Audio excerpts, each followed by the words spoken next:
Broadcasting the information the mainstream media won't touch. This is The Richie Allen Show in association with DavidIcke.com. Right, welcome to this pretty special and very unique programme. It's me, of course, Richie, with you. And as I record this, it's 2:32 p.m. on Thursday, the, God knows what, the 14th to 15th. What is it, David?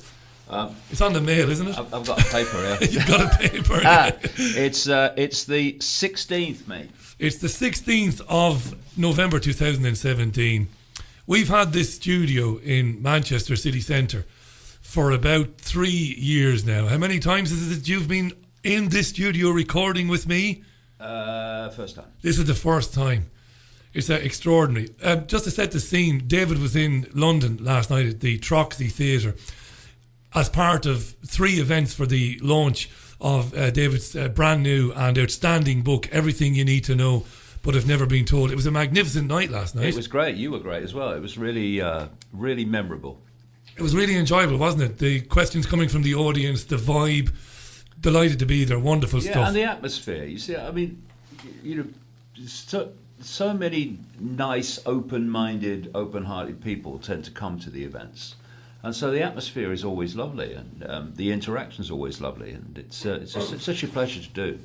Brilliant stuff, and we've obviously driven up from London, you and I today, and you're in Manchester tomorrow night. You're looking forward to that. I'm going to ask you to move a little bit closer to that mic, by the way. Okay. Yeah, so Manchester tomorrow, Friday night. You're looking forward to that? Yes, absolutely. Manchester is a place that, from my information, has always been very open, even in the bad old days when virtually no one wanted to know. There was always more interest in Manchester than in most other places, so I always love coming in. I've read the book. I suppose I know other people were given the book to review. I talked a little bit about it last night on stage at the Troxy. It's always difficult for me because some people will say, oh, well, you know, you love David, you work with David, you're bound to say this and you're bound to say that. I'm not bound to say anything. And my integrity and my word is very important to me. Nothing will appear in print this year or next year or the year after like that book, mate. It is outstanding. Again, it's like going up a level every time, from the perception deception to phantom self, in how you're connecting dots, as you would say, bringing all these events that are happening on planet Earth to bear, scrutinising them and explaining where it's all going. It's a magnificent read, and I can't recommend it highly enough. So congratulations on that. I mean that. It's brilliant. Well, that's most very kind. But what happens is, the more that you know, the more that you see what is interesting against what is fundamentally important. And so what I've done with the book is pull together the fundamentally important. And of course, it leads along a road that eventually takes us to the Devil's Playground in Silicon Valley, because, you know, as each of the books has its own personality, it has its own emphasis. But together they are a journey. They are a reflection of my journey. And obviously, as each one has followed the other, the path has moved and the direction, it becomes clearer. And in this one, it's as clear as you can get so far, where the epicenter of human control is being created, and that's Silicon Valley. Not that necessarily the center of power is in Silicon Valley. That's coming from other areas like the Pentagon and the Secret Society network. But where it's playing out is Silicon Valley, for 2 reasons. One, that they are, of course, the driving force behind the connection of the human brain, the human mind, to artificial intelligence, which is the holy grail of human control and where it's been leading to all along. And on the other side, of course, you have the control increasingly out of Silicon Valley of what people can see and what they can't see. So in the same tiny area, and I've been there a few times, passed through it. It's by American standards a very small area, and yet out of there is coming the driving force to basically end humanity as we know it through transhumanist technology and artificial intelligence. And of course, through Google and Google-owned YouTube and Facebook and all these others, Twitter increasingly, you're seeing the algorithmic censorship of what people can see and hear, and the control of what people can see and hear. And those two things are absolutely the epicenter of where this whole long story of human control has been heading, and we're looking it in the eye now. Which is where the urgency comes from in the book, because I did mention yesterday, and I mentioned on the show during the week as well, there's a real palpable sense of urgency in the book. Your books are always urgent because it's always been unfolding quickly. But the events we're seeing transpiring now, you touched on the censorship there. We might talk more about that in a minute. Yeah. It's a rate of knots now, David, isn't it? It's sped up to the point that it's... and you used to say to me, as it becomes more apparent to people, it will increase in velocity. That's why there's such a palpable sense of urgency and determinism in the book, I think. Yeah, I think there's an urgency on both sides of this. There is an urgency in the book, as I said in London at the Troxy last night. It's not a don't panic, Mr. Mannering kind of, what are we going to do? Oh, my God. But it's an urgency in terms of what we have to do and what we have to see now, not tomorrow, not the next day, now. But there's an urgency also on the other side of this, which is those seeking to impose this control. And again, one of the things I talked about last night was the fact that over the years I've been saying that there'll come a time when all that's been hidden and has been manipulated under the radar will have to break the surface where it can be seen, for a simple reason. If you want to transform human society into a certain way, into a certain image, then you've got to actually do that at some point. And all that you've been preparing for and manipulating towards must therefore become in people's faces. They must eventually be able to see it. Now, that is a dangerous time, obviously, because they've reached the point where this society is starting to break the surface where we can see it. But it's a great danger to them. Because, I've always been aware of this all the way through since I've been involved in this. I knew that it had to get a certain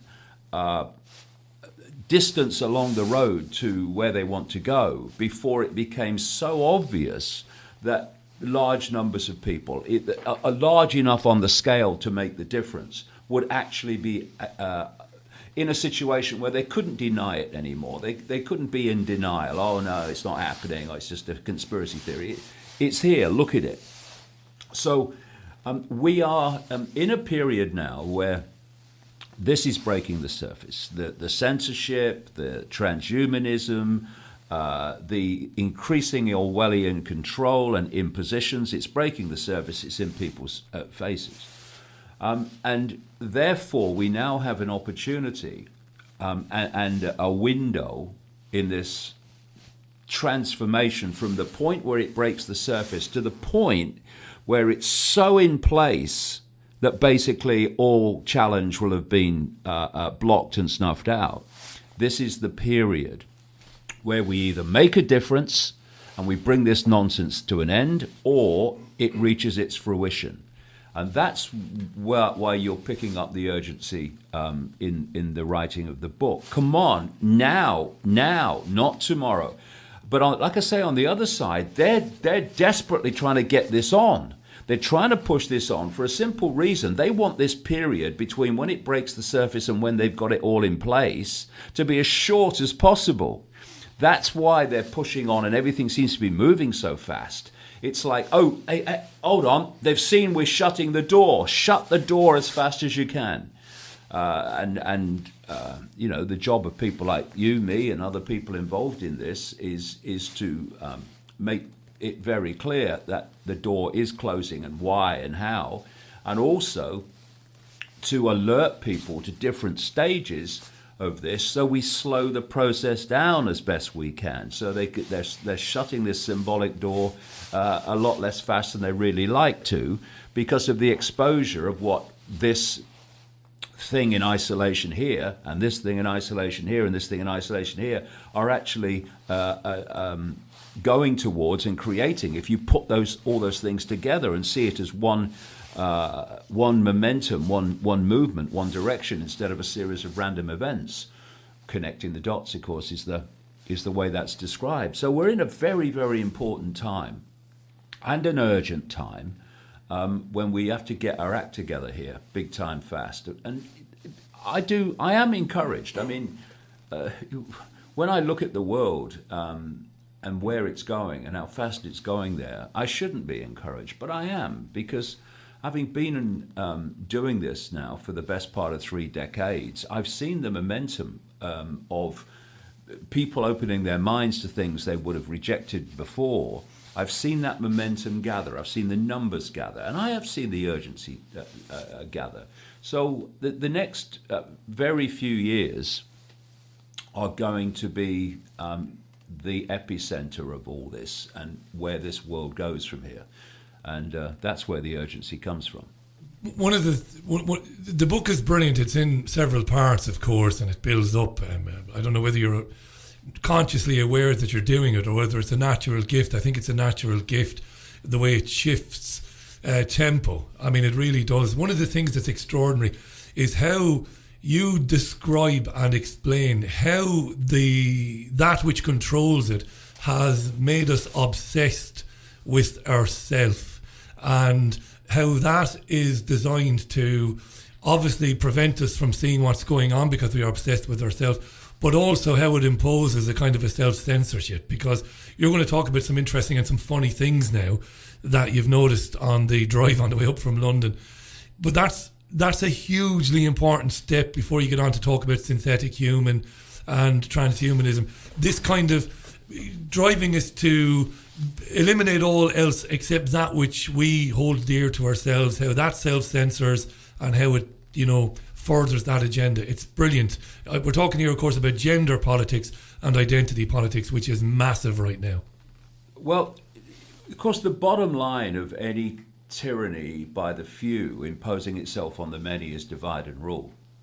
And what we're seeing is the divide getting more and more into the minutiae of detail. What I mean by that is you can create a religion, and the religion can be played off against other religions. So there you've got a divide and rule. But if you look at the history of religions, the individual religions then break up into factions, Protestant and Catholic and Sunni and Shiite, and then they break up into factions. And so the divide and rule increasingly divides in smaller and smaller parts. So there's more and more divide to play against each other and create the rule and the focus on each other and fighting each other, which obscures the fact that strings are attached to everybody and are held by the same hand. And then you've got male and female, and there's two groups that you can manipulate to play off against each other, divide and rule.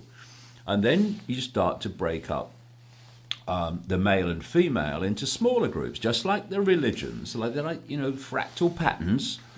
And now we've got so many different, minute, detailed descriptions of different sexualities. I mean, it's unbelievable. As I've said, or LBG, all this stuff. I've said in the book, with 26 letters in the alphabet, they haven't even started yet. It's just crazy. But what's happening?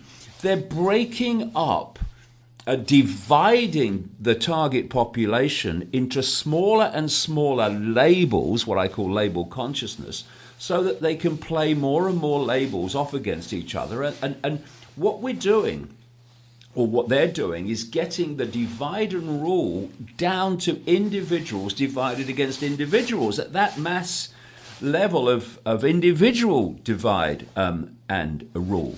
And we reached the point, of course, where we had the feminist movement, which was saying, rights for women and all that, and that, that's all good. But now we're having the feminist movement, or a member of the feminist movement recently, having a punch up in the street with someone who's transgender. So, I mean, it's like, I shouldn't laugh. It's like I say in the book, yesterday's victim becomes today's oppressor.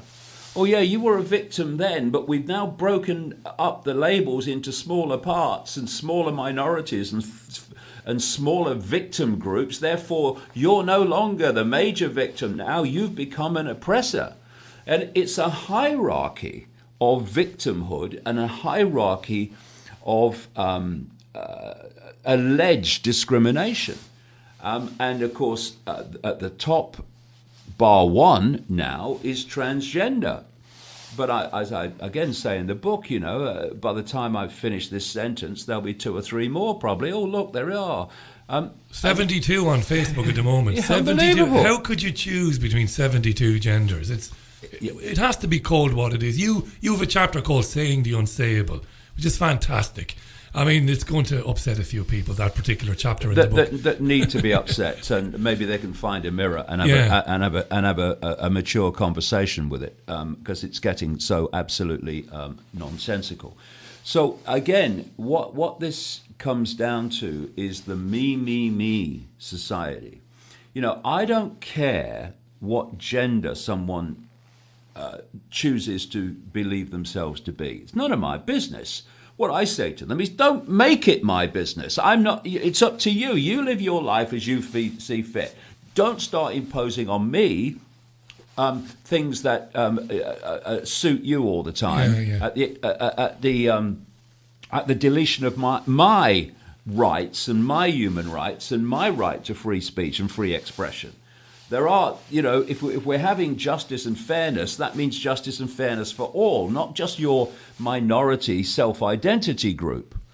And so you are looking at a self-obsession where people have to tell the world what the minute detail of their own sexuality is. I'm not interested. We're not interested. It's your life. You live it. Leave the rest of us alone, and don't start messing with our language. Don't call people Nazis and bigots just because they don't have the same opinion as you. Just get on with your bloody life. Live your own life, absolutely. But of course, what it is of course, and we've had examples of this in recent weeks. Often it's not the genuine transgender people and these genuine members of what I call minority groups that are kicking this off, that are driving this lunacy. It's people doing it on their behalf. It's people who are offended on their behalf. Well, just live your own life.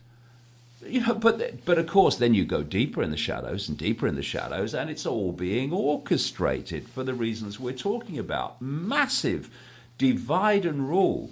And when I say that transgender is currently at the top of the victimhood, me hierarchy of politically correct victim groups, of course, at the top is Zionism.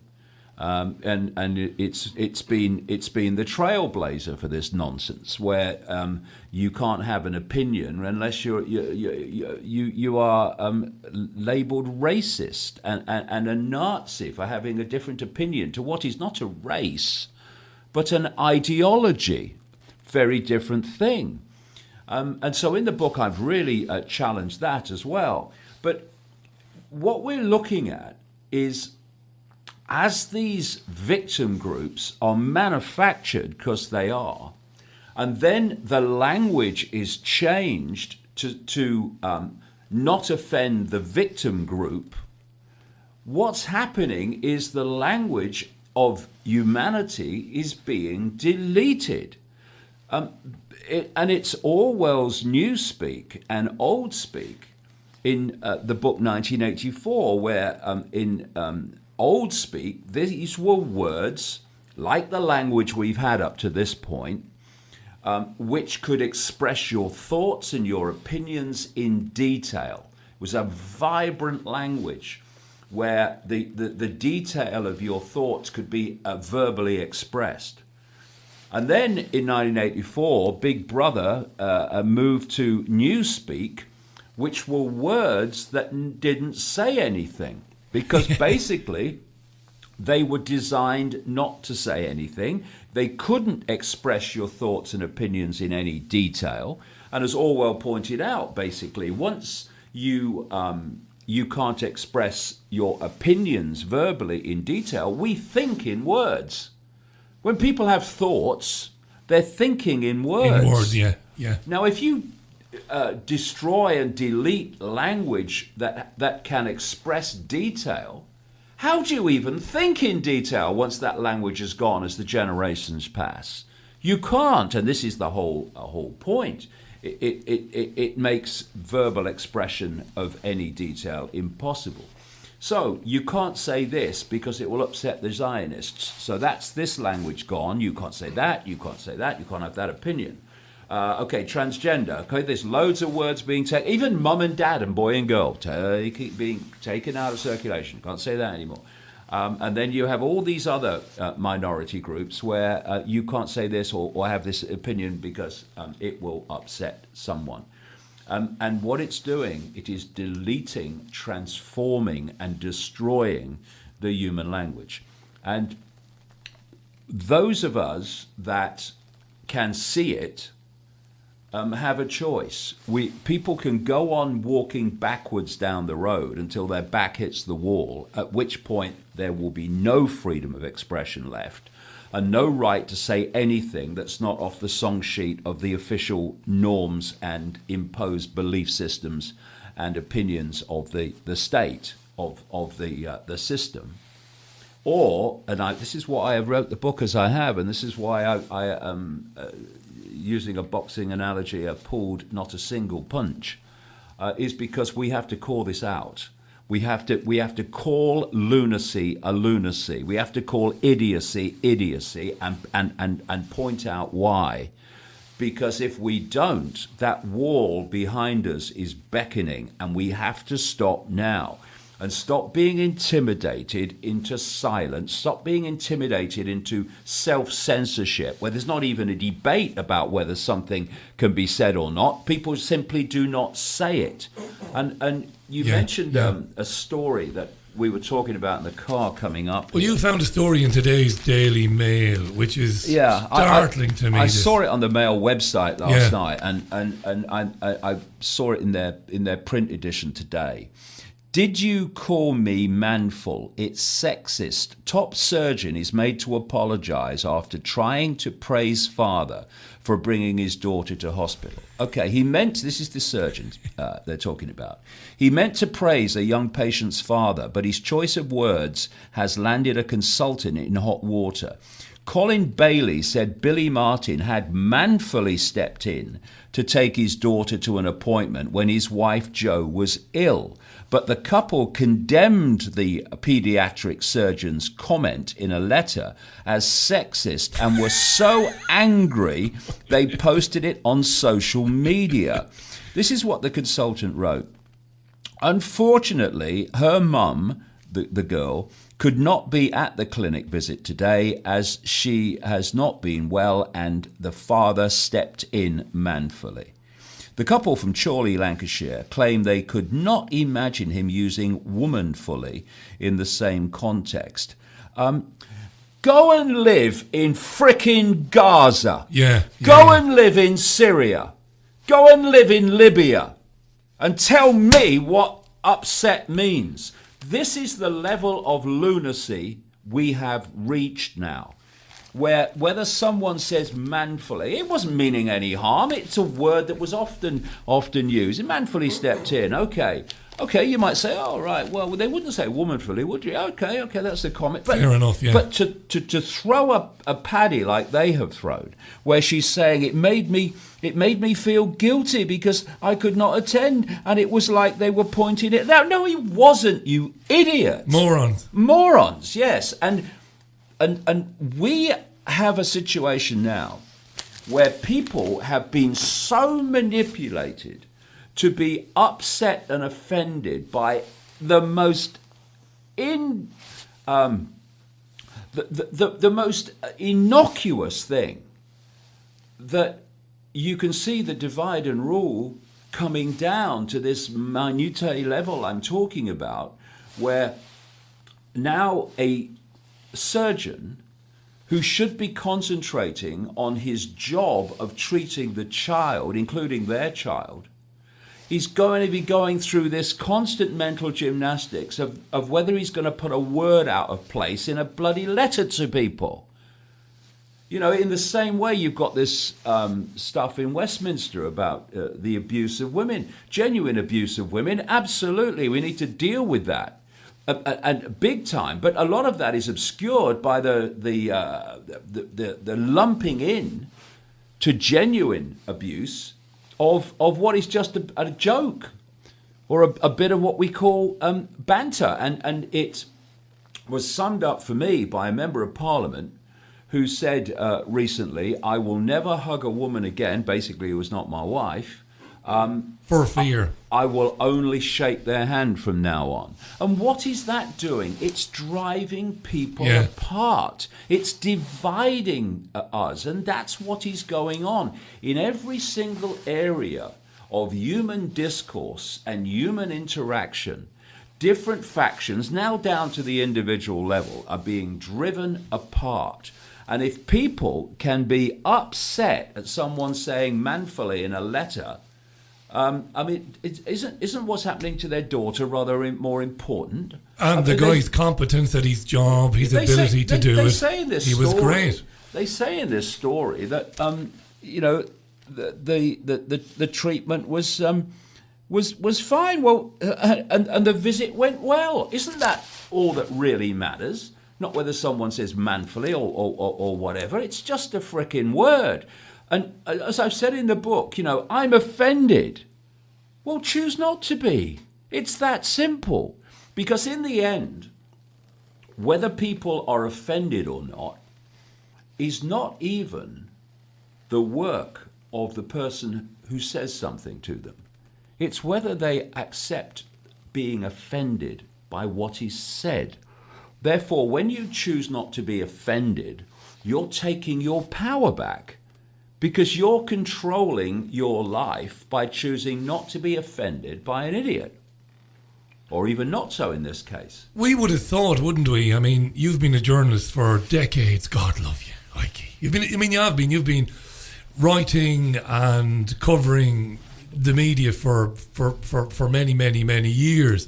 When you read a headline like that, I mean, the headline was written about manfully, but if you read a headline that a hospital official offended a family, you're expecting something like, you know, he called them some awful name, or he spat at them, or he swore at them.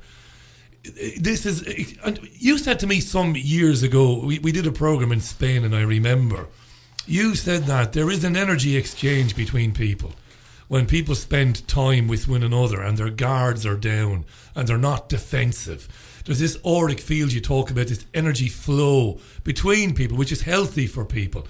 You just said a minute ago that people are going to self-censor, not put their arm on a colleague's shoulder to say, hey, well done, you know, that report you did, great stuff, or, you know, a hug or a squeeze because of what might the consequences be. And that is interrupting the energy flow. That's what you're getting at. Absolutely.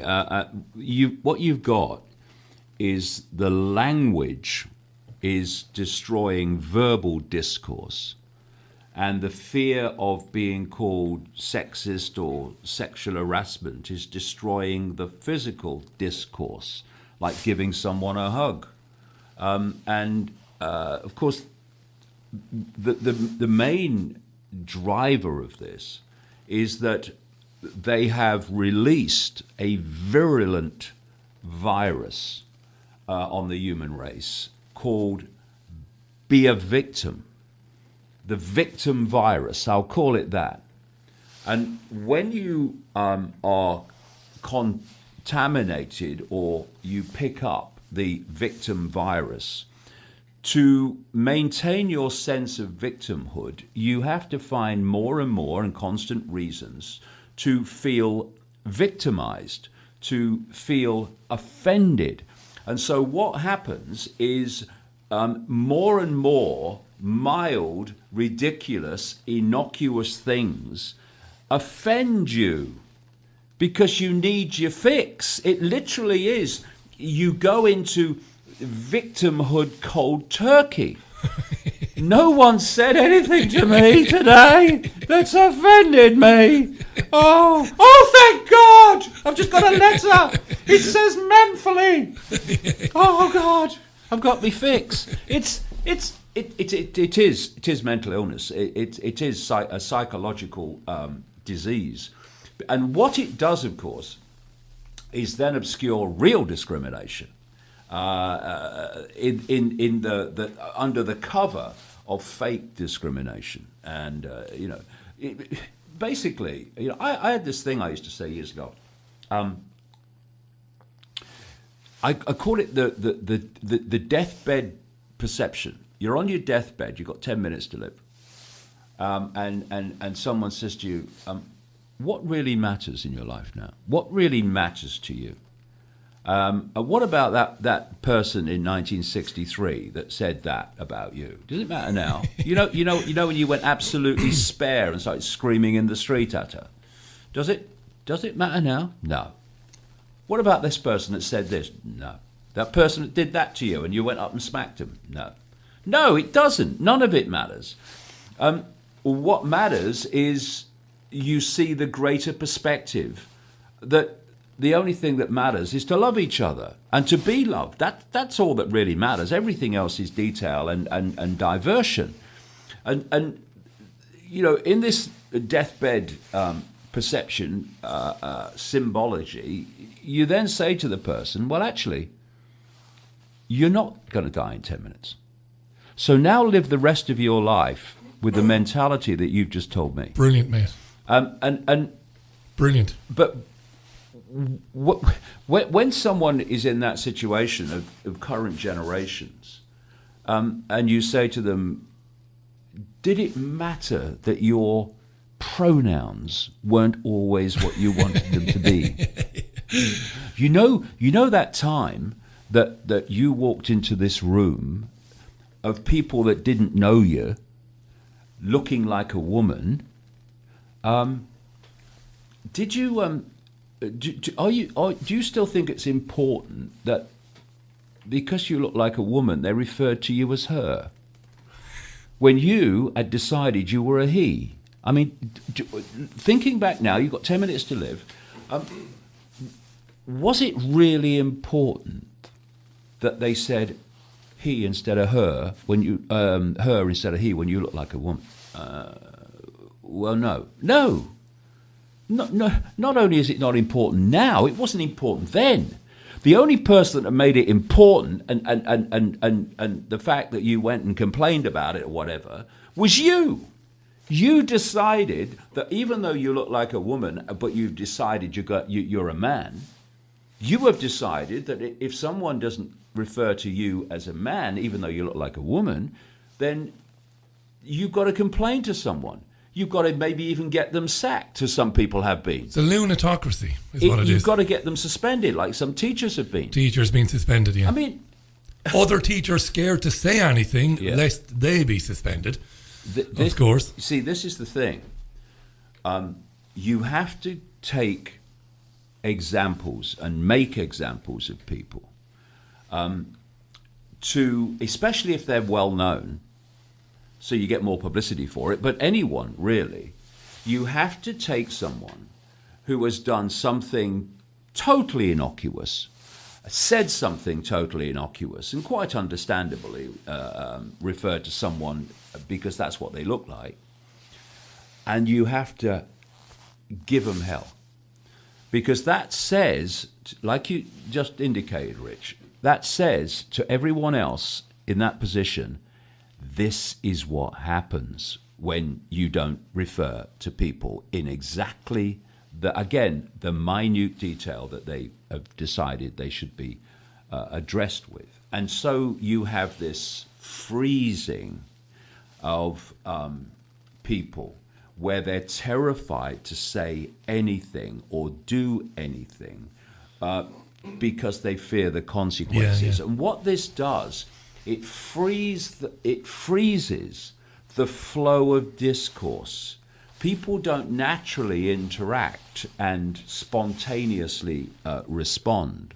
They go through the mental preparation before they open their mouth to speak. And it's destroying human interaction, and that's what it's meant to do. And like I say, and this is why I've written the book as I have, we have to call a lunacy because that's what it is. Instead of, like the Emperor's New Clothes, where people say, think inside, oh, it's lunacy, but then the way they express themselves, they say, "Oh yes, we must respect. Yes, we must do that. That's right. We must not discriminate against." While inside they're thinking, "What a load of crap," but they're so terrified of saying that because they fear the consequences. And what this does is freezes not only discourse and interaction, it freezes the opinions to challenge the lunacy. And if we allow lunacy to go unchallenged, the lunacy takes over everything, and that is what we're seeing. That's what this whole manful lunacy is all about. It's got to that level of nonsense, and that is what happens when you do not challenge and call out insanity. And because what happens then? Insanity becomes the norm. We had that story, didn't we, of we covered it. I know DavidIcke.com went big on it.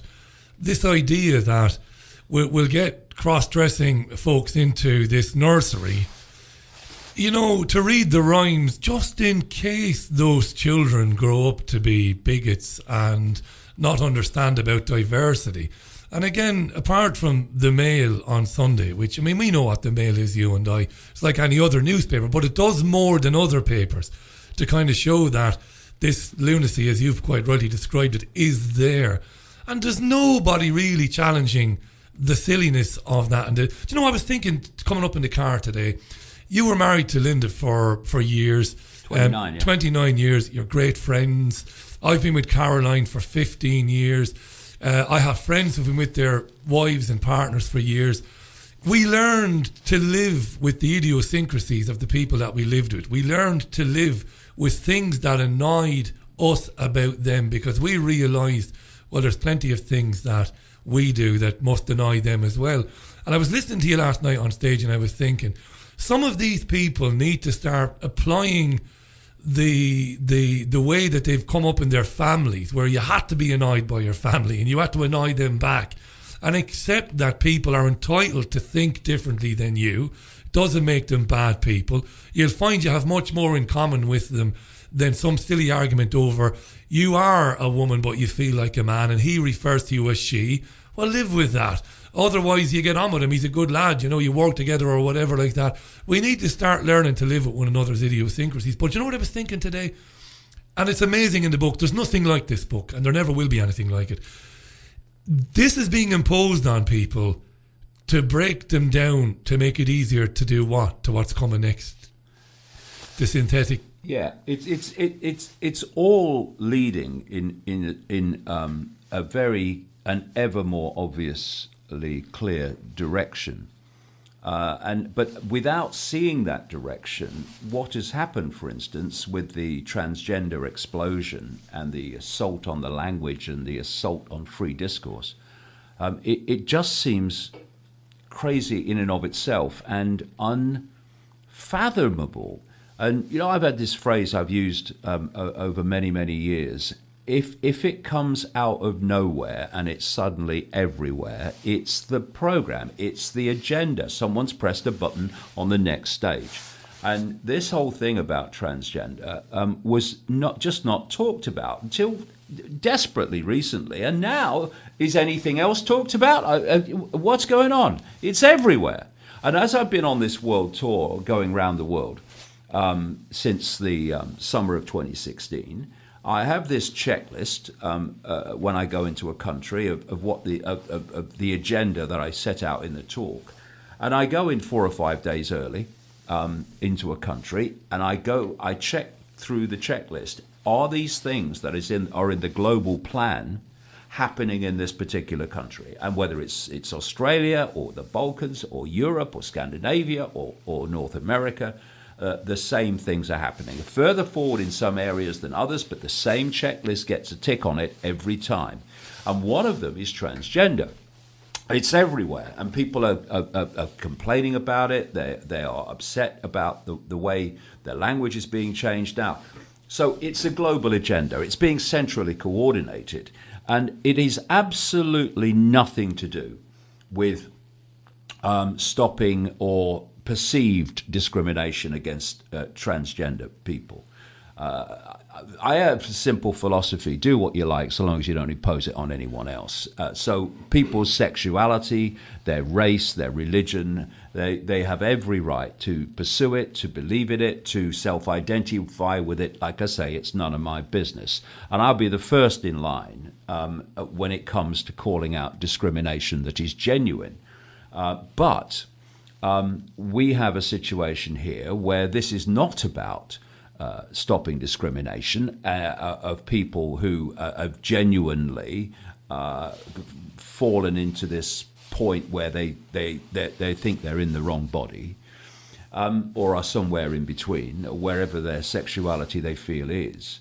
This is about confusing people, particularly children and the young, about their gender who were not confused before. This is manufactured confusion.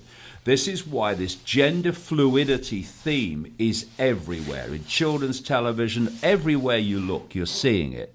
It's because they are preparing, I go into this in the book, they are preparing human perceptions for the no gender human. The idea, in the end, is to transform the human body, if you like, into a synthetic version of the human form. Where they're already doing it, creating synthetic genomes, synthetic blood, synthetic frickin' everything. Yeah.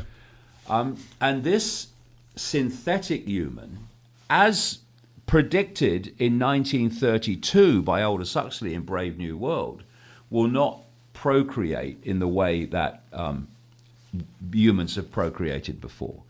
They will be created, the humans will be created in laboratories, and they will be synthetic bodies instead of the ones that we have now. And therefore, as Huxley talked about, they will be created specifically in castes. There'll be worker castes and other castes to be genetically created for specific tasks, like worker ants, and then there will be the other ruling group that will be a different genetic type. That's the overseers. That's the idea. Yeah. And these synthetic forms are designed to be technologically connected to artificial intelligence. So basically they become vehicles for artificial intelligence, and what we call human now will be gone, and what we call human thought now will be gone. And this is now being openly talked about in the devil's playground of Silicon Valley, because they're trying to sell all this on the basis of taking us into the next stage of human evolution, as they call it, which is to become superhuman because we're attached to AI and all this stuff. This is why they're openly telling us, because the sales pitch is it's going to be fantastic and we're going to be amazing. And by the way, anyone who doesn't go with it is going to die out. That's what they're saying. And so that we have to be perceptually prepared for this. And the point where they want to start bringing all this in, big time, will be when the young generations today, especially the younger children, will be adults. So they're being perceptually prepared for the no gender human. They're talking now about gender fluidity, but the idea is to move that through to no genderism. And like I say, when you look at this guy, Dr. Richard Day, or I write about in the books, a Rockefeller insider, who talked to a meeting of pediatricians in Pittsburgh, Pennsylvania in 1969 and gave them chapter and verse of how the world was going to change, told them not to take notes or record the talk, but one doctor, Dr. Dunnigan, did take notes and gave some interviews later about what Day said in 1969. And as people could see in the books, like Phantom Self, where I've quoted this guy at some length, he was so accurate in terms of the world that we're seeing now. It's extraordinary. And so was Huxley, and so was Orwell, because they had access to the projected agenda. That's why they've been so accurate. And what Day said as one of his predictions, this is what's going to happen, is that he said boys and girls were going to be made the same. And this is what we're seeing now. The various levels of the agenda unfold. That's what I call pressing the button. It's out of nowhere and suddenly everywhere. And now in this period of just a few years, basically, we're having the transgender button being pressed, and suddenly it's everywhere. And it is designed to change the perception of humanity, human form, into eventually the no gender human by going through this process of gender fluidity first. But that's where it's heading, the no gender human, and that's why they're doing it, and that's why they're targeting the young more than anyone else. Well, you made a brilliant point in the book. If this gender fluidity thing, which I'm not a psychiatrist or a psychologist. For me, it's a nonsense. It's absolute lunacy, this idea that you can be male and then on Wednesday you can be female. And I'm not being flippant or mocking. This is how it's being described. You make an excellent point. You say quite rightly, if this was a naturally occurring phenomenon, we wouldn't be hearing about it. We wouldn't. No. If this was natural and, it just happened to be that some people started to be thinking, well, I'm male, I'm female, and we would not be hearing about it, and we would not be seeing, as you've written about, not just now but previously, that it is being imposed on children in primary schools, that they have to think about it, that they must choose from all these genders. Yeah, well, and this is putting to quote a newspaper, putting drag queens into schools of kids of just a few years old. Dragonory. And getting them to read stories and sing songs where the words have been changed to fit the gender agenda. This is what it's all about. It's about confusing children and changing their perception of gender. Now, in the book, I quote a headmaster. Can I say headmaster? Sure, I must say head teacher, mustn't I? Even though he is male. You bigot. I am a bigot. And so he's saying, he's at a private school. It costs a lot of money to go to. And he's allowing boys to turn up in skirts. And he's saying that he's responding to this whole gender fluidity thing that's happening. And then he says, until relatively recently, in fact, until a few years ago, no one ever questioned their gender. We never had this problem. Well, has humanity suddenly gone through some genetic change where people are starting to feel that they're in a different gender than they were before. Has the body suddenly gone through some chemical kind of transformation so that to explain all this? No. What explains it is the systematic confusing of young people about gender and what gender they are. And then, of course, just as you get with the professional victims in the whole political correctness arena, what people call snowflakes, what I call in the book the generation jelly, people are using their often manufactured, mostly manufactured sense of victimhood as a way of being the centre of bloody attention. So, oh no, Ethel's been triggered. Oh, poor Ethel. Someone wrote Trump on the pavement. Yeah, oh, Ethel's been triggered. Hey, come on, help Ethel. Centre of attention. So you're getting the same things happening in terms of gender, where people say, "Oh no, I'm a boy now, and I've decided to be a boy." Oh, it's the centre of attention, and it's just responding to the fact that it's now trendy and gender fluid. What are you? Oh, you were light years ahead of this.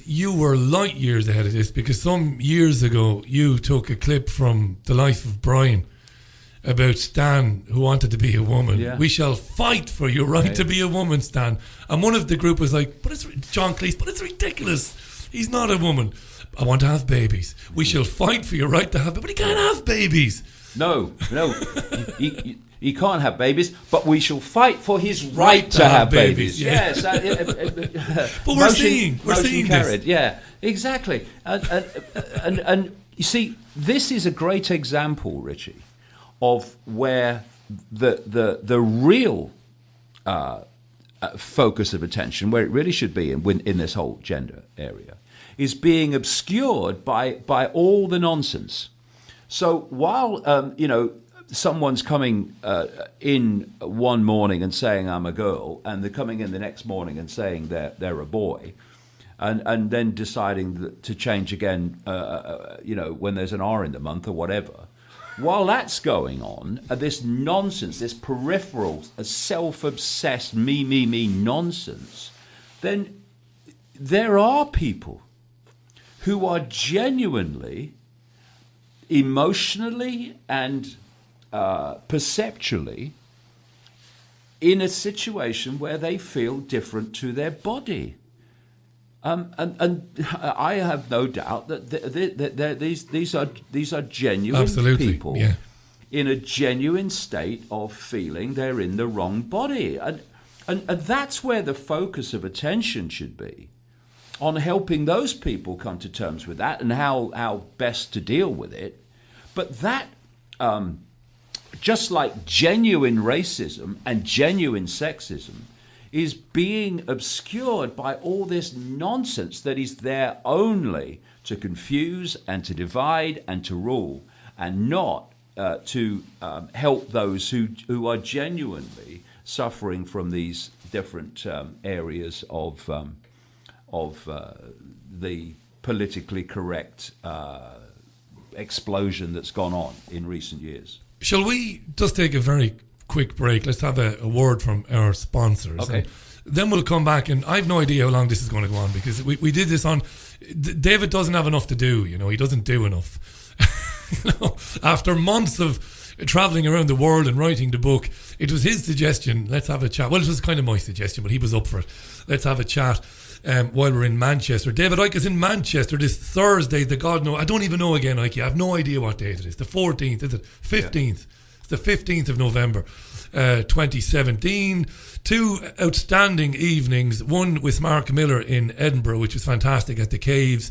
Wonderful night at the Troxy last night. It was great to be a part of that, to see that interaction between you and the audience. Why is that? Well, because everything you need to know but have never been told will be published on Saturday. And it's an extraordinary read on so many different levels. It really is. trigger warnings for about 60,000 different identity groups around the world, I think, because there must be 60,000 now. We'll have that quick break. When we come back, we'll talk more. David Icke with me in our studio for the first time ever after 3 years. Back in a minute. Book launches are often hyped. Then you open the first page and... But David Icke's new book, Everything You Need to Know But Have Never Been Told, really will astonish you. Thought-provoking and controversial. It's available now, so read a real page-turner. Everything You Need to Know But Have Never Been Told, by former footballer and presenter David Icke. Available exclusively at davidicke.com. Have you lost access to important data from a computer hard drive, mobile phone, or other storage device? Maybe you have a broken hard drive containing years of information, or a smartphone that no longer works from which you'd like the pictures, movies, and chats recovered. If you would like to recover data from any type of digital device, including desktop and laptop computers, external hard drives, cameras, smartphones, NAS, and RAID servers, then contact Data Clinic today at dataclinic.co.uk now.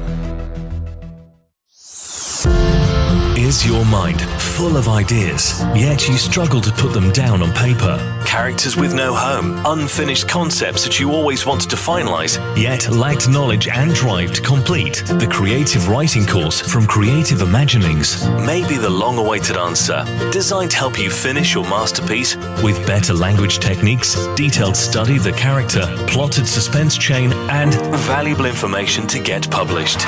Don't delay your creation. Complete your 100% online course at www.creativeimaginings.com.au. Introducing the H2O app, a powerful water structuring application that programs vibrational energies into water through the use of different sound frequencies. Once programmed, the use of water for drinking, cooking, bathing.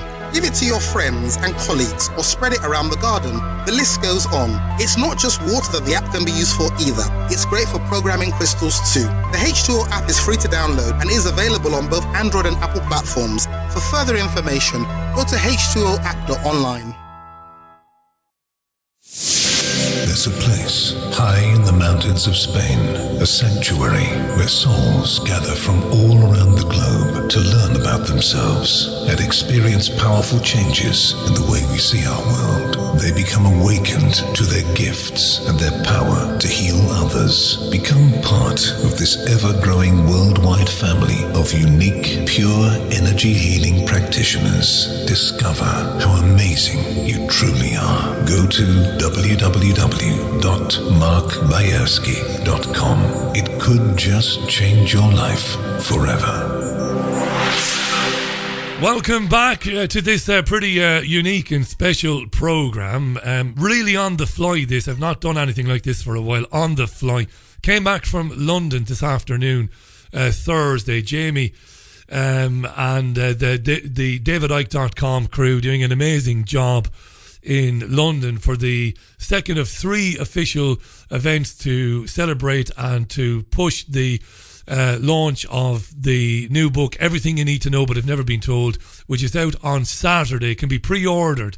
Can be ordered now really at davidicke.com. Go to davidicke.com and order it. So we drove back up the M1, the M11, the M God knows what today. And David is with us. He's in Manchester ahead of tomorrow's event, which I'm not going to say where it is. And that kind of segues nicely into what we're going to talk about now. What's been very interesting, I shouldn't call myself an outsider. We're friends and we talk all the time. People know that. There's no point in trying to hide that. But I am, you're very much your own man and you do your own thing. Watching from the outside, the way the personal attacks on you, and again, you've never been anybody to be, A, to even mention that, B, to get bothered by it. You don't spend any time talking about, I'm being attacked. But national newspapers in recent months have been talking about the attempts to silence you, to stop events. The buggers, I could use even stronger language, but I won't. The buggers have been successful, in terms of they've, annoyed you in Canada, but you got the event on anyway. They've halted events that you might have done in Germany. They did it in Manchester, but the event is going ahead anyway. This to me is indicative of, this is brilliant, it's wonderful, right? Because it's indicative of the fact that your audience worldwide has grown steadily for 25 years to the point where it's bigger and bigger and bigger and bigger. But these are Zionist lobbying groups in the United Kingdom. And of course, it's a perfect time to talk about them, what they've been doing to silence you, let's be honest about it.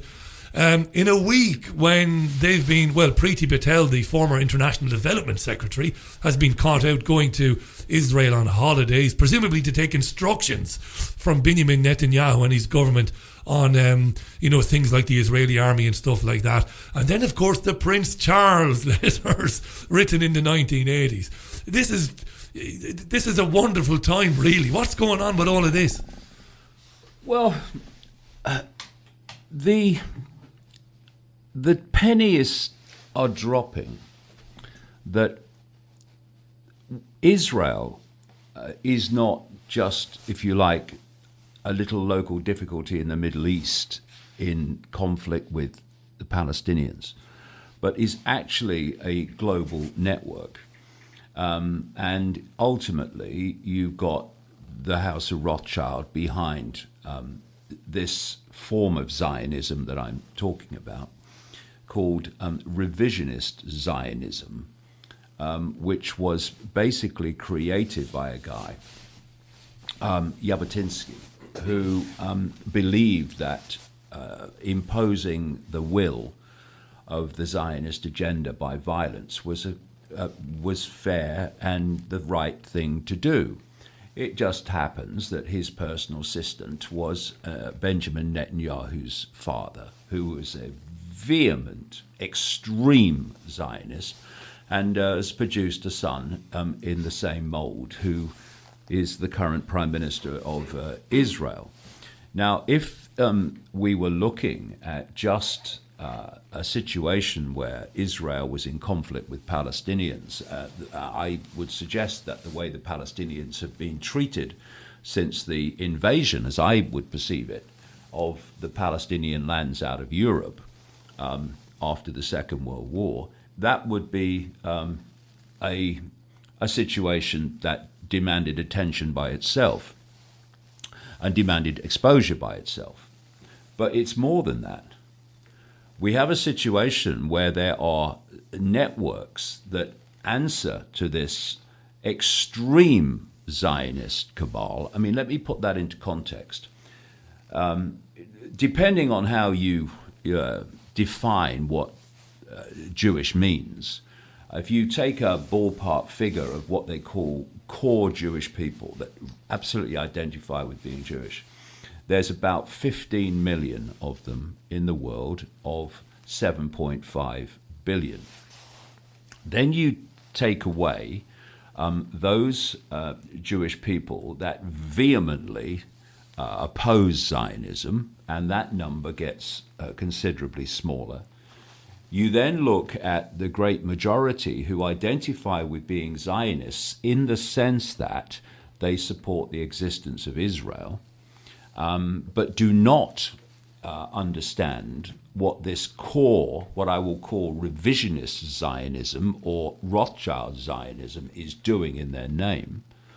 I mean, you've met people in this Manchester area where you've explained what some of these groups are doing, even in this area. Yeah. And the Jewish people in general have no idea. They've never heard of most of them. They've never heard of these groups. Not only that, but don't agree with them. Exactly.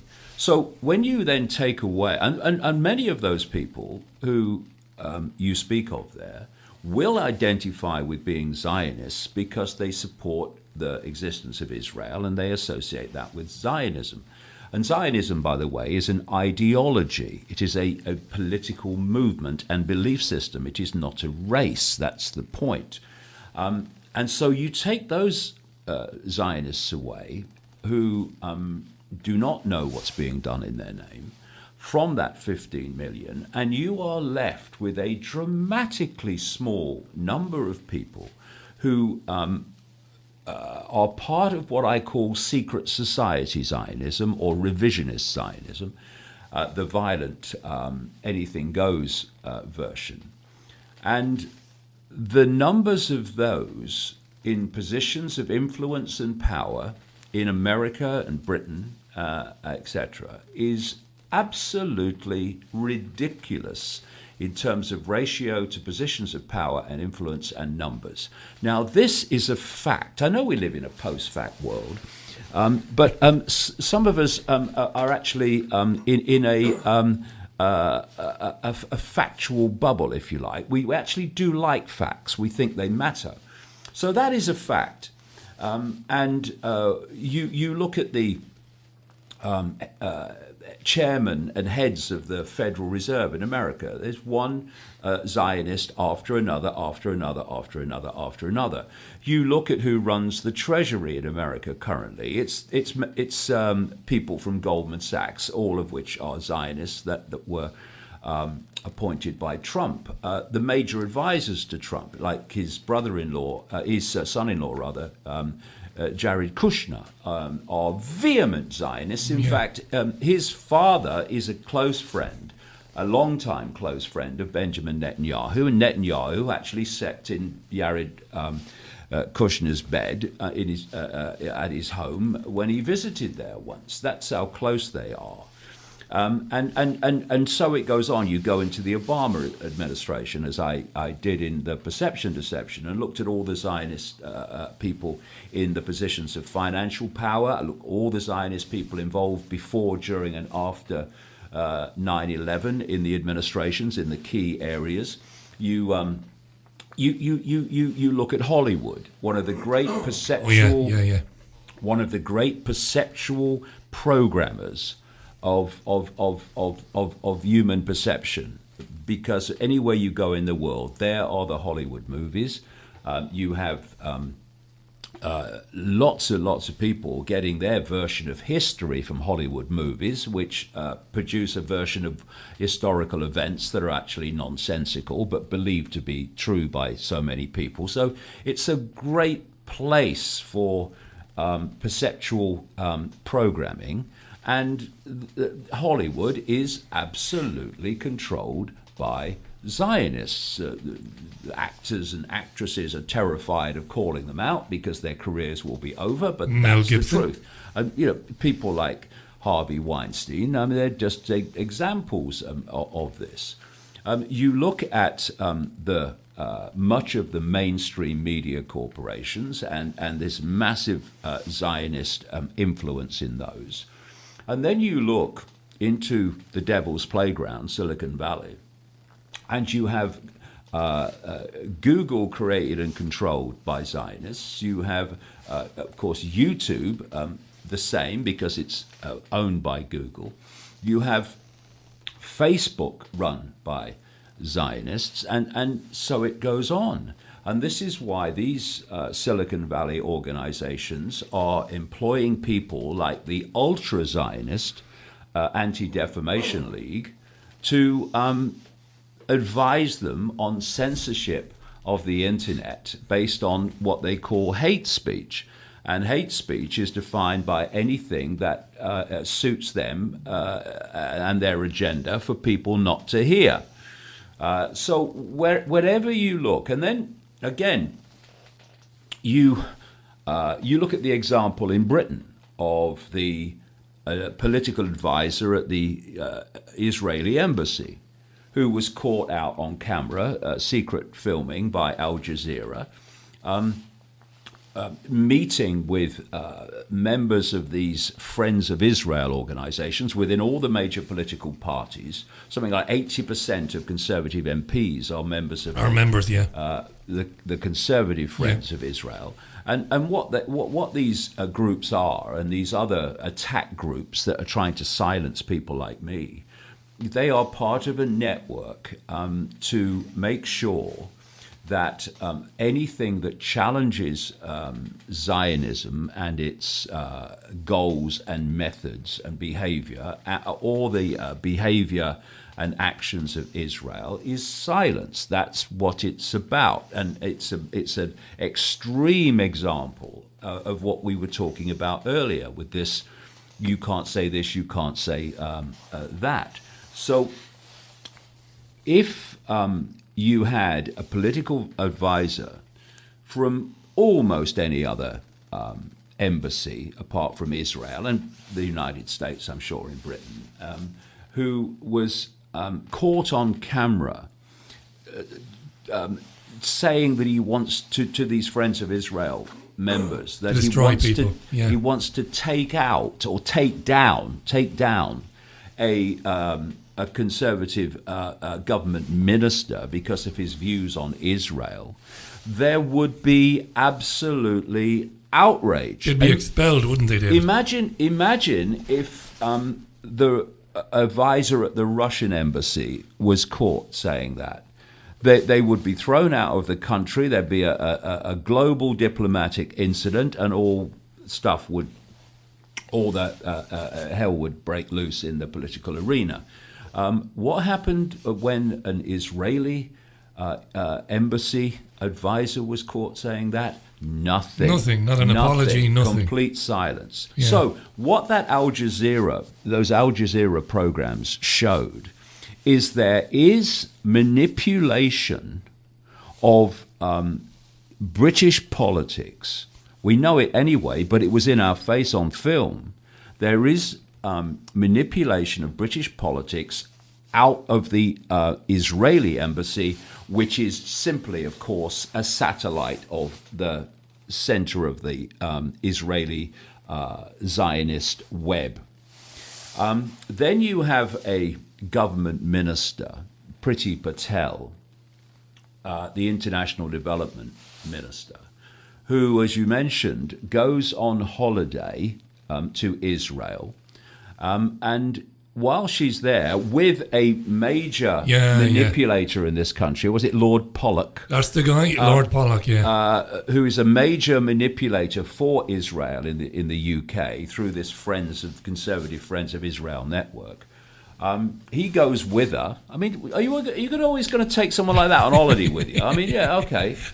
And then, just by coincidence, she's on the beach one day having her holiday, and in the next deck chair just happened to be Benjamin Netanyahu. Yeah, so I met him. It was just an accident. Fancy that? Yeah, fancy that. No, of course, it was all planned. And she goes out there. She meets major Israeli officials, politicians, and Netanyahu. And according to reports, she was seeking out financial support to make a run for the conservative leadership. So why would you go to Israel of all places in search of money to run to lead a British political party?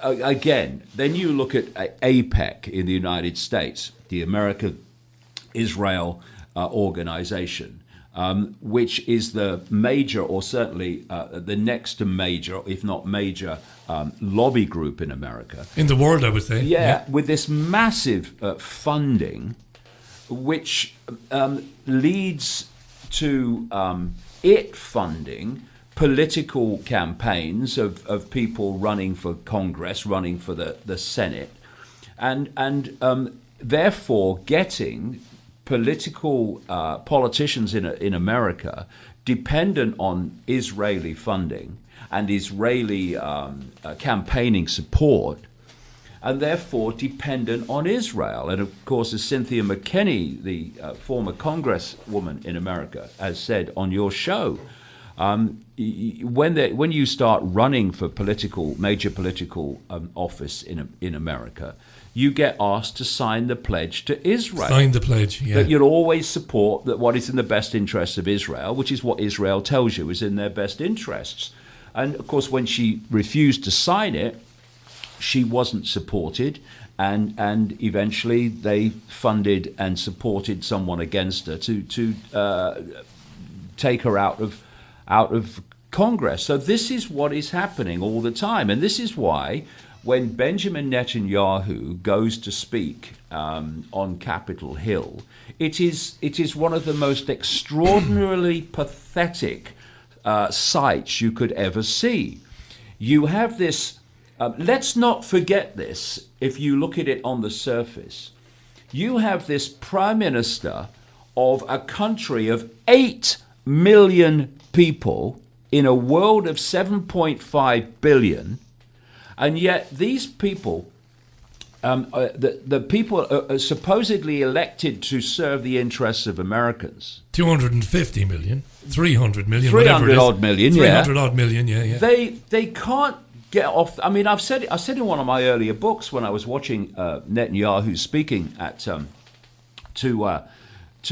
Capitol Hill, that it was like the members of Congress and the Senate had springs on their bloody backsides, because every time they sat down, they sprang back up for another standing ovation. Burst of applause, yeah. It was extraordinary, one after the other. And what they're doing is basically they are keeping their funders and their masters happy by doing what their masters want, which is basically to, with great civility, on almost worship this tyrant that currently is the leader of Israel. So wherever you look, you see this influence, this manipulation of political events and situations in different countries. You see the control of the media from which people get their perceptions in so many areas of that control. And then you come back to these figures. There are about 15 million Jewish people in the world out of 7.5 billion. A considerable number oppose Zionism. Most of the Zionists who identify with Zionism do not understand what it really is and what is being done in their name, which leaves this tiny, tiny group who are doing it what I call secret society Zionism, or Rothschild Zionism, or revisionist Zionism. And they have this enormous, enormous influence all over the place. Increased this year, by the way, with the arrival of Emmanuel Macron in France, which is extraordinary. Yeah, and talk about that. I mean, that's just amazing. I mean, this guy worked for these people. Well, it's a classic, isn't it? It's a classic example of the power structure and how it works. You have this man, Emmanuel Macron, who is an employee of the Rothschilds, and he is involved in French politics with the government of Hollande, one of the worst prime ministers or presidents you could ever imagine. And so, because Hollande is so discredited, I think he had the lowest opinion rating in French political history. In history, yeah. And Macron's political connection to him, it meant that if they put Macron forward as the candidate for Hollande's party to run in the last election, he was basically not going to win. So they create a party for him, a new one. Imagine that. You don't have a party, but then suddenly they create one, and then you become the head of it, and it then wins the election. I mean, hello. They also looked at the situation with the people that were going against him. There was one guy who had a chance, and they discredited him with some scandal. This is what they often do. And so what they did then was manipulate the situation where the French people were given a choice between Le Pen, who was promoted through the media as some far right, almost Nazi option, and this lovely man, Emmanuel Macron, who was the moderate centrist candidate. Actually, he was the Rothschild candidate.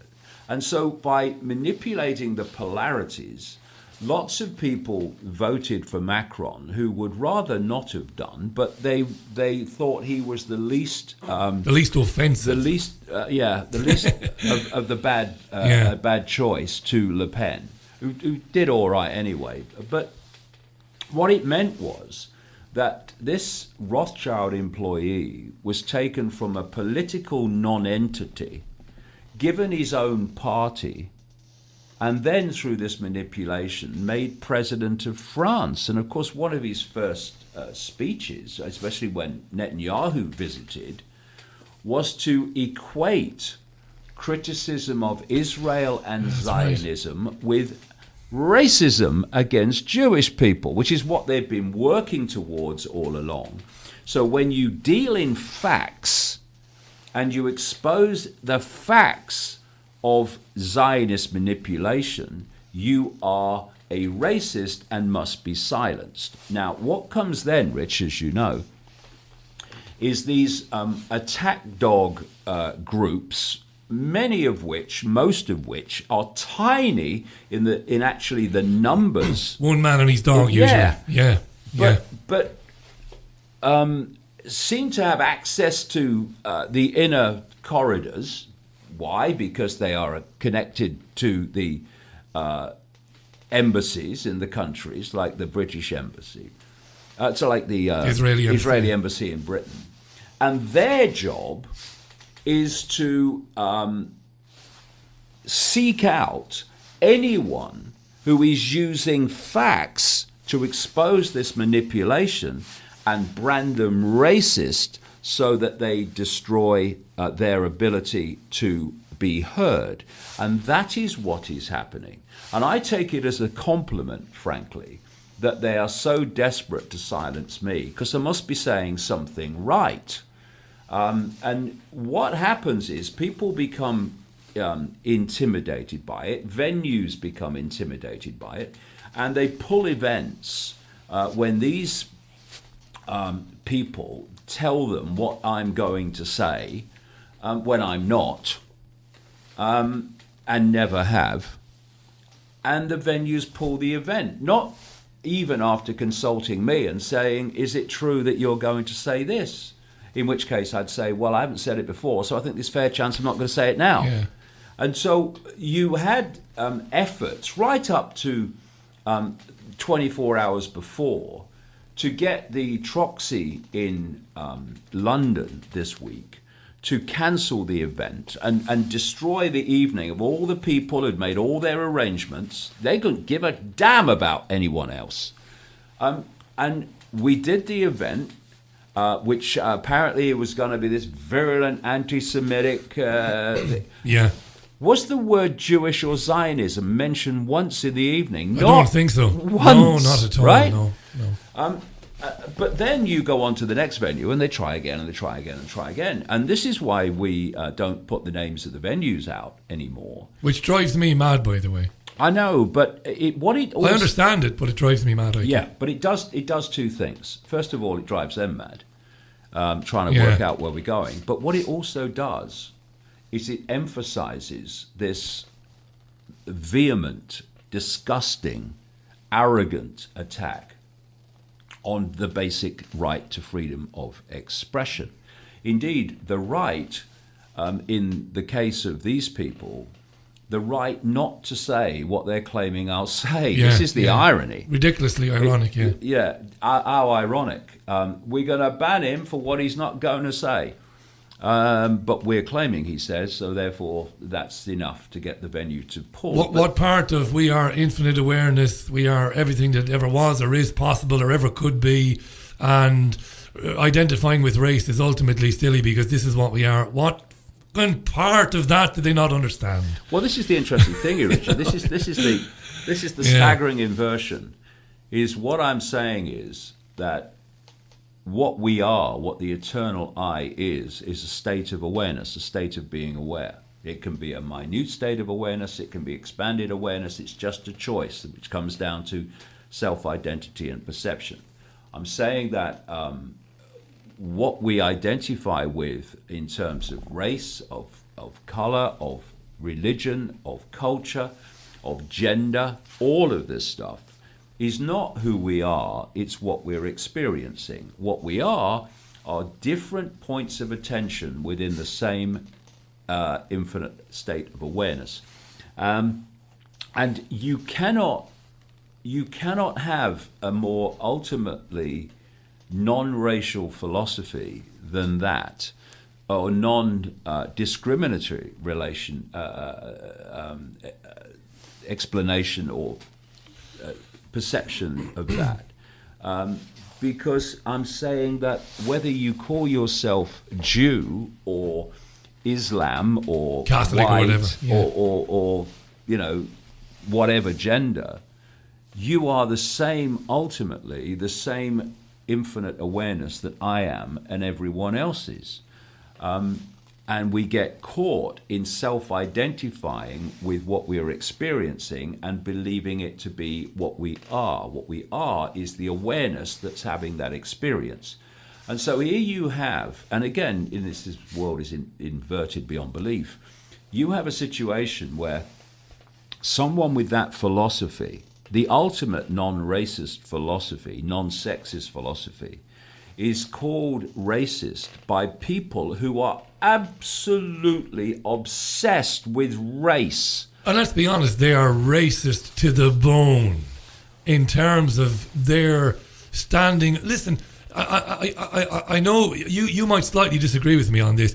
These are people who stood over the carpet bombing of Palestine in 2014 and the open air prison. You know, you've been writing about this for years. Their tolerance of that is by its definition racism, real racism. It's okay to do that to these people. This is another irony, of course. Yeah, what I call revisionist Zionism is the most racist creed on earth. No one comes even close to that. But it's an old technique, Rich. What you do is you accuse people of being what you are, and therefore the focus of attention moves to them and away from you. And we have a situation which I find so sickening, so disgusting, whereby those who suffered in Nazi Germany, who genuinely suffered in Nazi Germany, are being used by these people, exploited by these people, to promote and advance their own agenda today, and to exploit the suffering of the Nazi era, to silence people for your own agenda today, takes me into areas where almost no word suffices to describe the scale of disgust that I feel about that. And this is the irony. Racists pointing the finger and calling non-racist racists. It's exactly the same theme which you see all through society now, of people like Antifa, who claim to be of the left, who, while acting like fascists, try to dub everyone that disagrees with them a fascist. It's the same principle, the same theme. Accuse people of what you are to demonize them, so people don't actually turn around and look where the real racists are and the real fascists are. These are the guys who say that violence is acceptable. They openly say that violence is acceptable, this Antifa nonsense, right? Well, they say violence is acceptable, yeah. and they say that violence is acceptable because fascists are violent. So, okay, that is a scale of childlike self-deception that you can hardly kind of imagine, whereby violence is wrong, so we're going to be violent to meet the violence. I mean, it's an idiocy. It's a form of psychological, deep psychological imbalance. But you know, you look at all these groups. You look at the Zionists who believe that it's fine to bomb with state-of-the-art weapons a defenseless, mass-populated area of land on which children and civilians live, and to kill 2,000 civilians in 2014, 500 of them plus being children, and to justify that as defending yourself from rockets coming out of Gaza that hardly make a hole in a road. Yeah. And I find it interesting personally that every time Israel wants another go at Gaza, suddenly rockets, just by coincidence, start appearing out of Gaza. Yeah.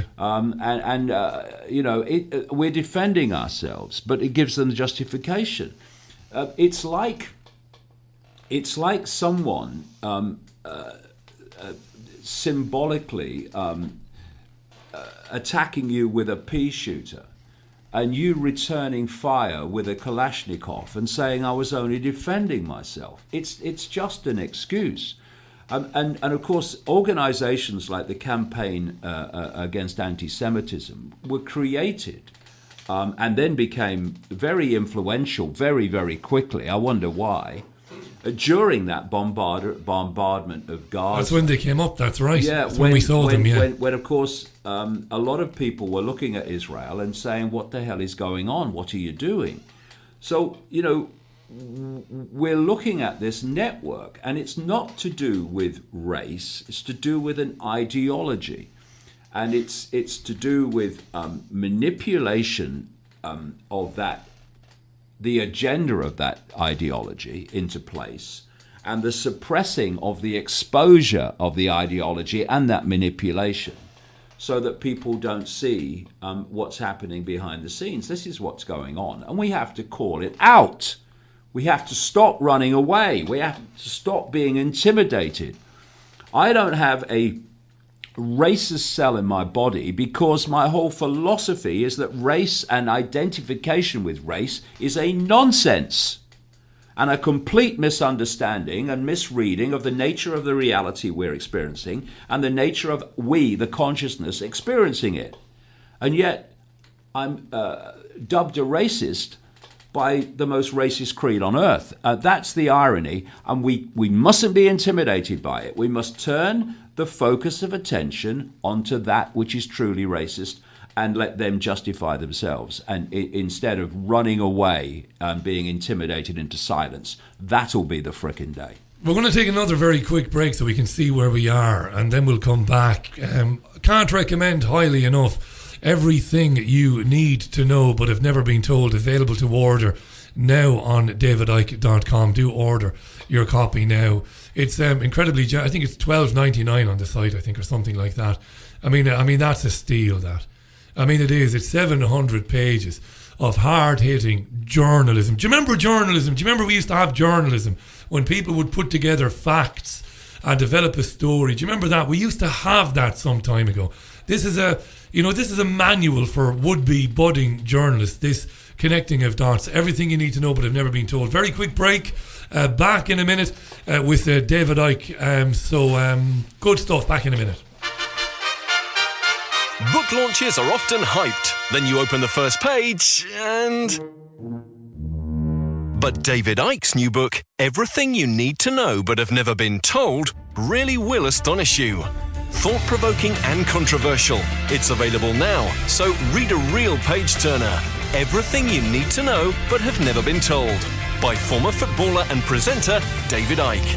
Available exclusively at davidicke.com.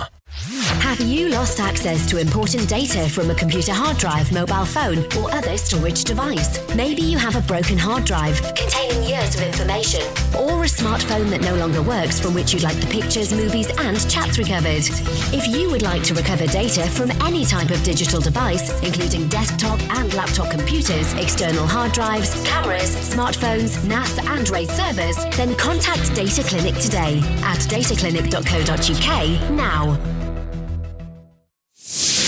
There's a place high in the mountains of Spain, a sanctuary where souls gather from all around the globe to learn about themselves and experience powerful changes in the way we see our world. they become awakened to their gifts and their power to heal others. Become part of this ever-growing worldwide family of unique, pure energy healing practitioners. Discover how amazing you truly are. Go to www.markbayerski.com. It could just change your life forever.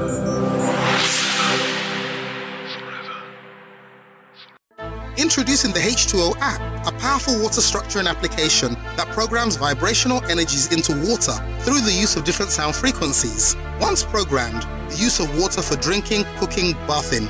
Give it to your friends and colleagues or spread it around the garden. The list goes on. It's not just water that the app can be used for either. It's great for programming crystals too. The H2O app is free to download and is available on both Android and Apple platforms. For further information, go to h2oapp.online.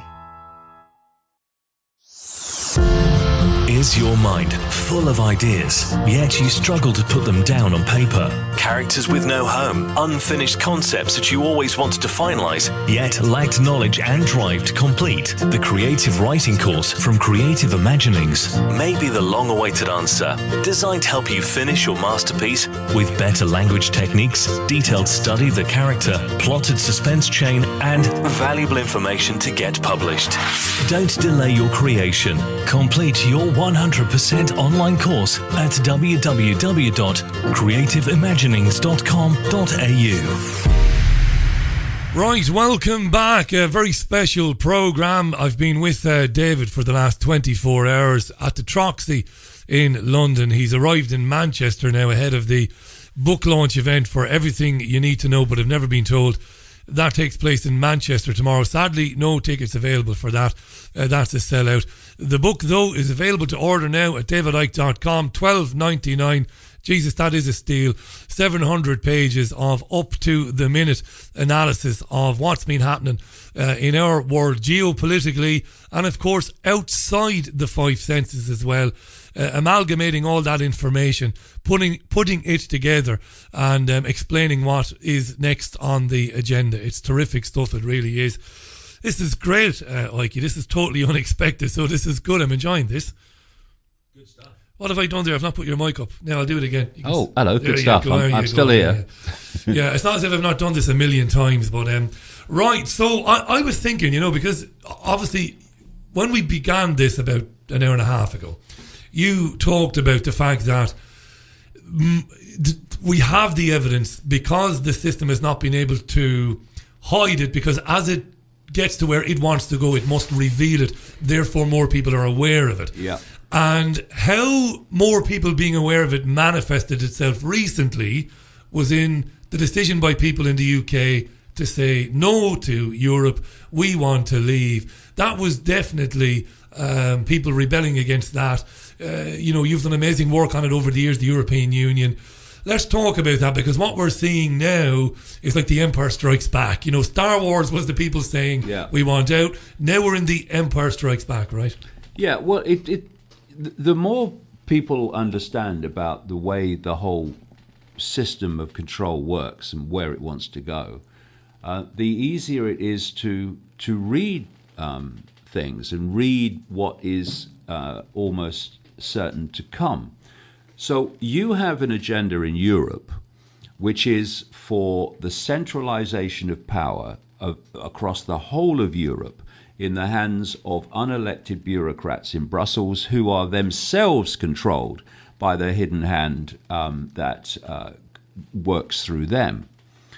So the idea is to absorb more and more and more countries into this centralized tyranny so that more and more people are controlled by fewer and fewer. That's the agenda. So when, by a series of circumstances which they did not predict, Britain voted to come out, that was against this agenda in a very big way. So on the morning, within an hour or less of the Brexit vote, I posted on the internet that this is just the start. It's great to see this result. brilliant to see this result. Well, this is just the start, because these people are not going to go quietly. Because the agenda is not to let anyone go, especially a country like Britain. It's to absorb more. So it was obvious that everything was going to be tried to stop it happening. And so we have had the slowing down of the process that has been done on purpose. And then we've had the manipulation and undermining of the Brexit process out of Brussels. And we've also had, working together, of course, the undermining of the Brexit process among those of the political class, left, right, and conservative, or left, right, and centre, rather, that don't want Brexit to happen because the political class is supportive of an institution in which national sovereignty is being deleted by the week, by the month, and they are saying that the European Union that is doing that is a good thing, while complaining that they're not being given the right in the sovereign parliament to decide ultimately whether we have a Brexit or not. And you've got these people who are trying to get control of the final Brexit vote to be in the hands of Parliament, because they know they can then have the final say to stop it. And they're using the need for a sovereign parliament to make that decision when they support the institution in Brussels that has been deleting the power of a sovereign parliament since we joined, thanks to the paedophile and Satanist Edward Heath, in the early 1970s. So it's totally spurious. And so you look at people like Jeremy Corbyn and these people in the Labour Party. Jeremy Corbyn, for much of his, if not all of his political career, has spoken out against the European Union. Now he's leader of the Labour Party. He didn't come out against it during the campaign. And he's saying things like he wants assurances from the government that they'll agree to this, and assurances that they'll agree to that. And then there's other people saying, wanting assurances that we're going to stay in the single market. Delay. Delay. And also, as someone rightly pointed out in a parliamentary debate I was watching the other day, words to the effect of, if you're in a negotiation and you go into a car showroom and you say to the salesman, I am not leaving this showroom without buying a car off you, i.e. we are going to stay in the single market, or we're not going to leave without a trade deal, then is that salesman going to give you a good deal? No, he's going to say, well, I've got the control, the power here, because this guy's he's going to buy the car anyway. But if you say, well, I've looked at a series of cars and I've come in here and I want you to give me the best deal you can before I decide if I'm going to buy one here or somewhere else, then the guy's going to give you a deal, because he knows that there is an alternative you have, which is walking out of the showroom without buying a car from him. So when you're negotiating with the European Union over an exit deal, and I think there's a very different way I would have negotiated personally, which I'll come to in a second, then what you say is we're going to negotiate in a situation where we are not going to guarantee that we are going to accept anything. We're not going to guarantee that we're going to do anything. We're just going to negotiate, and we'll see how it goes. And what should be happening, and should have happened from the start, at least this, is to have said to these bureaucrats in Brussels, we will negotiate with you, but we're not going to negotiate on the basis of there are green lines that we won't cross. We're going to negotiate with you. And if at this exit date, which we're giving you, there is not a deal, then we will just leave and that will be that. Now, what people are saying in Parliament is, oh, we can't do that, it'll be economic suicide. No, it wouldn't, because of what would happen. We have a massive, massive trade deficit with the European Union. Hugely important, this. And therefore, we owe them nothing. They should be writing the check to us. Absolutely. Because of all the transfer of wealth that has gone from Britain to Europe, that's more than's come the other way. And if you said from the start, this is the date we're leaving, and if we don't have a deal, then we're leaving anyway, then you're going to get the great corporations of the European countries who have a trade profit with Britain, who are going to be knocking on the door of these bureaucrats in Brussels saying, get your frickin' arse in gear. They'll be bumping them off, mate. Yes. They'll be bumping them off. You cannot... Yeah. You cannot allow Britain to leave or we don't have a trade deal. Who's going to lose? We are. And therefore, Britain would go into the negotiations and the clock would be ticking. And you'd say, OK, let's negotiate. But if the negotiations don't reach fruition, we're out and you're the losers and your corporations are the losers. The corporations would be kicking and spitting blood at that. Imagine what they would say to Drunker. I mean, particularly the CEOs of BMW, David, and Mercedes. They would be saying to Drunker, do you realise what you're doing, man? They will go to Japan, they will go to America, and they will do deals with those countries to get luxury cars from Ford, from Chevrolet, from Dodge. Well, Dodge is Chevrolet, maybe it is, I don't know. They will go to Hyundai, they will go to all these companies and do deals with them. It can't be allowed. You're spot on. But this is logic, isn't it? It's basic logic. Total logic. It's basic negotiation. Yeah. But it's not happening because they're throwing spanners in the works all over the place.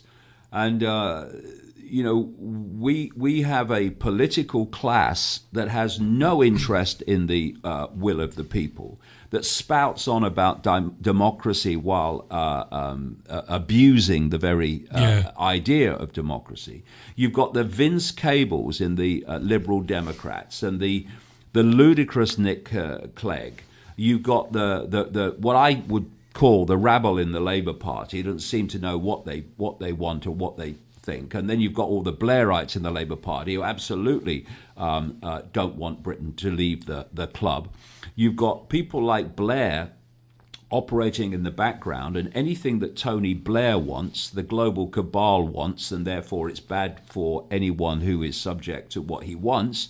So the very fact that he's so vehemently pressing for us not to leave the EU means that we should absolutely do that, because anything Blair wants, we should be doing the opposite. We'd have done that in Iraq, of course. There'd be a lot less dead people and less chaos and catastrophe in the Middle East since. And it's all the usual suspects that are trying to muddy the waters, slow it down, and make sure it doesn't happen. Why? Because they are servants of the system. And they're massive liars, David, aren't they? Lord Kerr was the guy who drafted Article 50. I mean, he's a pathological liar. He's been not debating, but he's been lecturing at universities, and he's been saying, oh, Article 50, it can be reversed by either Brussels if they want, or we can. And the British people need to know this. It's not set in stone. This is a lie. I had the misery of having to read this crap.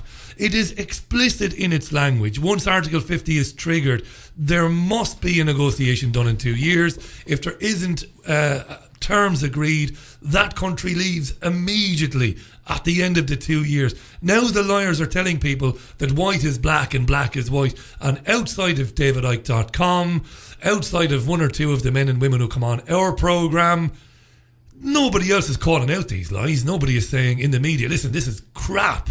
You know, we go and that's it, we're gone, job done, you know. Drives me mad, this. Well, the idea that in a world of so many people and so many countries and so many markets that we can't exist without being controlled by bureaucrats in Brussels is absolutely insane. But it's this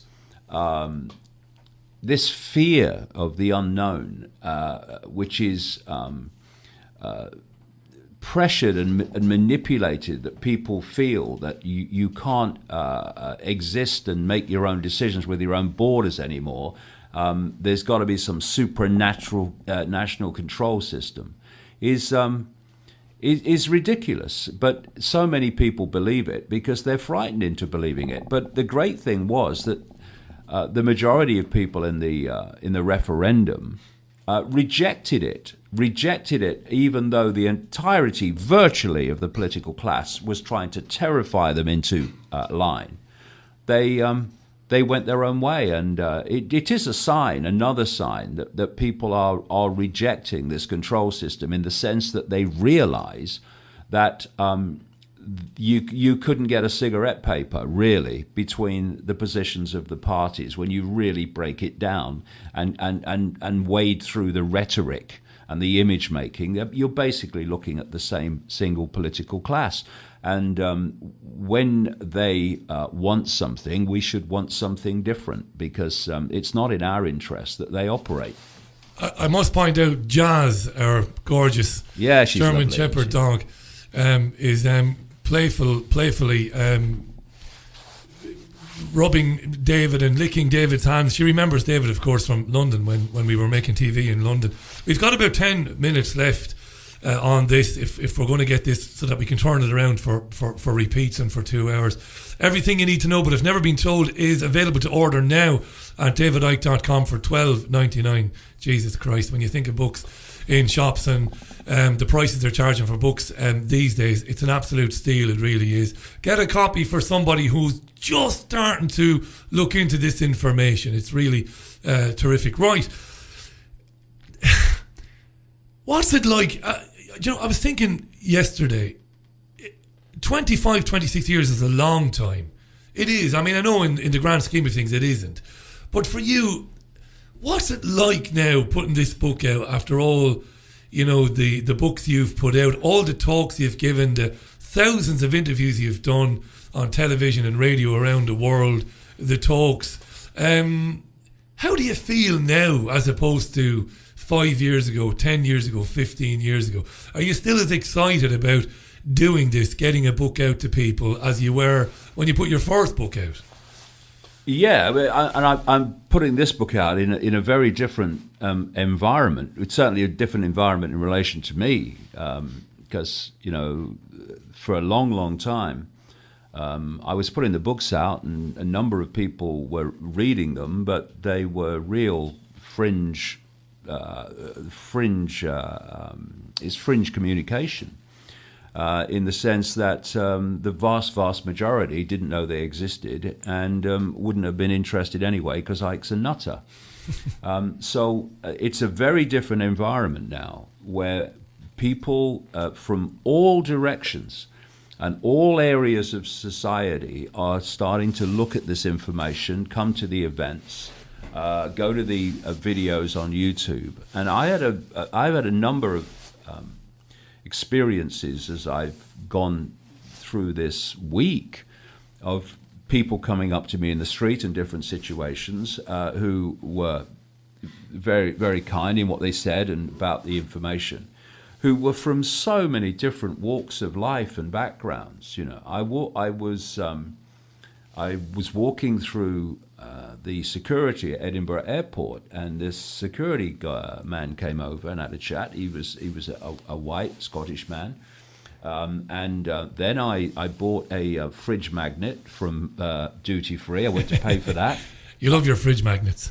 I have one for everywhere we've been in the last 18 months on my fridge.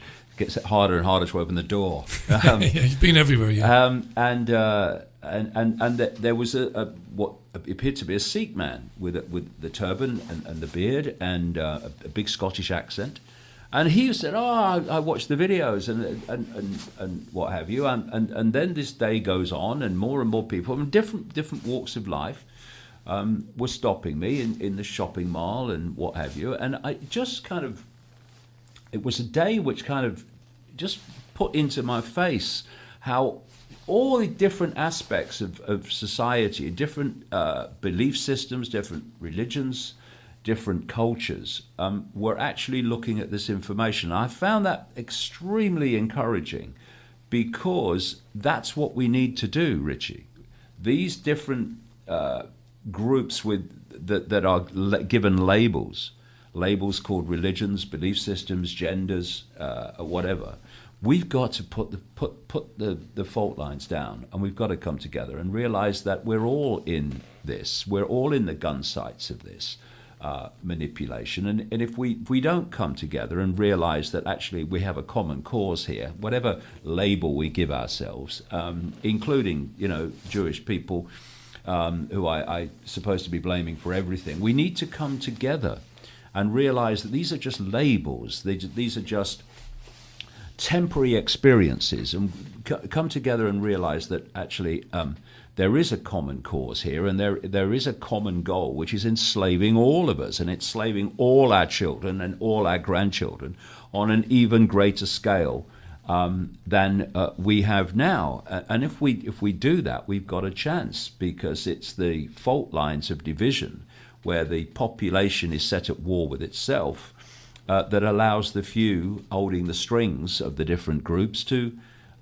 impose their will upon all of us. It really is time we need maturity. And just, see, if you look at the way something is going and you don't like it, well, isn't it a way to respond to that, to go the other way? Yeah. So let's look again, as we come to a conclusion of what we kind of talked about some time ago, the way that different groups, whether it's sexual groups or religious groups or racial groups within the human family, are being broken up and divided in smaller and smaller groups, down to the individuals being divided against individuals. That is what they want to happen. That is how they plan to get what they want. So what we should be doing is not finding a solution. The solution is looking at us in the face. It's to go the other way and to heal the divisions through respect. I mean, it's a simple thing. I respect your right to have an opinion. Now, if we're going to live in a balanced, fair society and a coherent society, then you need to respect my right to have my opinion. And we can debate it, and other people can then decide what opinion they choose to think is most valid. And we have discourse. Once you start saying, you cannot say this because it upsets me, you've created immediately a situation where some force now has the power to decide what can be said and what cannot be said. There are laws that deal with things like urging people to be violent, urging people to attack this house or this group, incitement to violence. There are laws dealing with this. But we shouldn't, so when it's said, there are laws to deal with it. But if you start snuffing out opinion before it's been expressed, then you are in very, very dangerous territory. And we're in that territory now.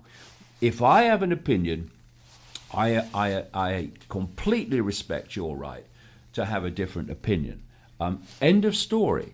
What the heck could be wrong with that?